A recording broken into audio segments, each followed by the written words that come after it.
Well, hello. My name is Betty, and I will be your instructor for this entire tutorial.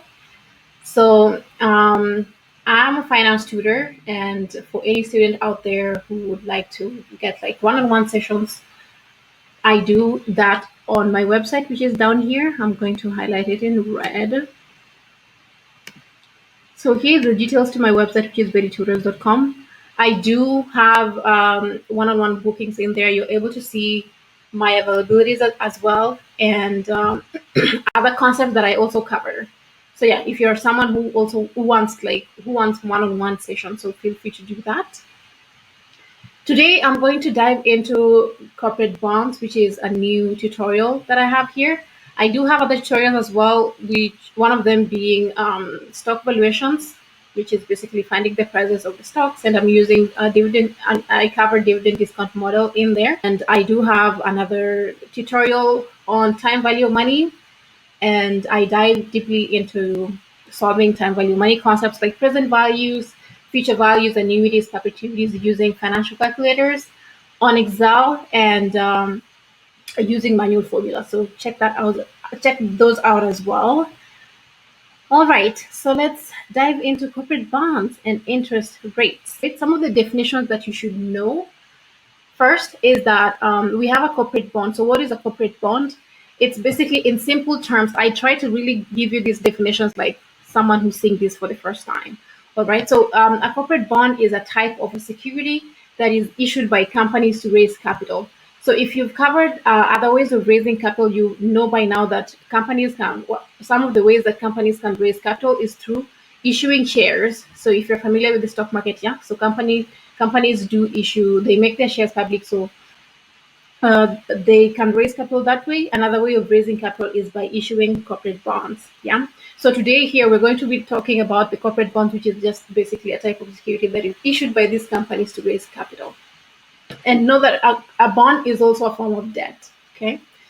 And then what about a bond issuer? So a bond issuer is the party that borrows capital by issuing bonds. So this is basically the company that borrows money, yeah, by issuing these specific bonds.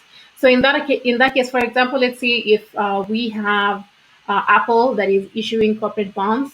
It means that they will be the bond issuer because they are the ones who are borrowing capital by, you know, selling these bonds to investors, and then investors will be holding these bonds and give Apple the capital that they need.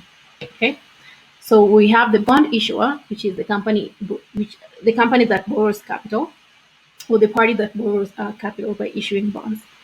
Next, we have bondholder. So a bondholder is the party or someone or an investor who lends capital by buying bonds. So here I said that it's either the investor who owns the bond. So as I said, it's just the opposite of bond issuer because the bondholder is the one who gives the capital and then they hold the bond, right?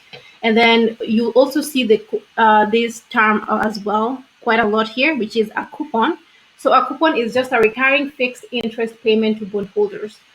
So once companies issue bonds, right, and investors give them capital in return, if they are holding a coupon paying bond, it means that, let's say, if the bond pays like a fixed interest every single year, that fixed recurring interest is called a coupon. So in terms of bonds, when you're talking about bonds that fixed a recurring payment that is given to investors, that's called a coupon. So it's a coupon payment.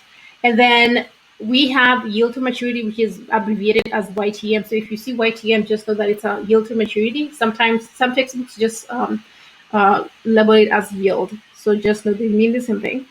So this is the rate of return, is the rate of return to an investor if she or he holds the bond to maturity.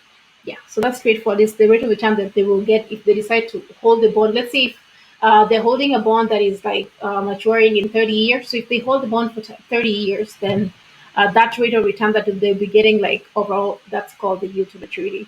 It's also the discount rate that you're using when you're finding the price of the bond. So you'll see how we are using that YTM as well to find the price of bonds or different parameters that you'll be asked to find.